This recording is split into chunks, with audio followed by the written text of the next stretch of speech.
A successful relationship is not a stroke of luck. It is a structural achievement. Most couples fail because they rely on the feeling of love to carry them through the friction of daily life.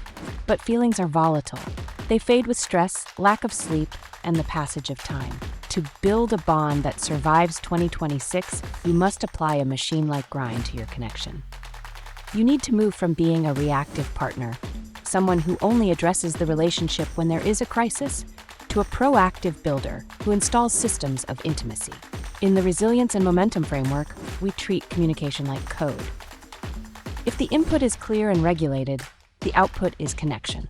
Resilience in a relationship is built during the peace times.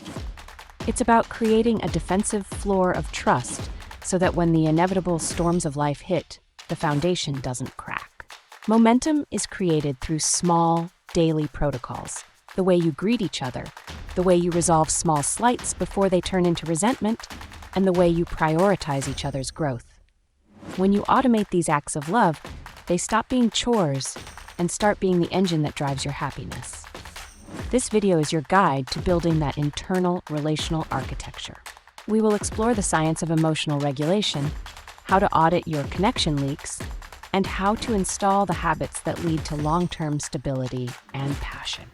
You don't need a perfect partner, you need a perfect system. It's time to start building.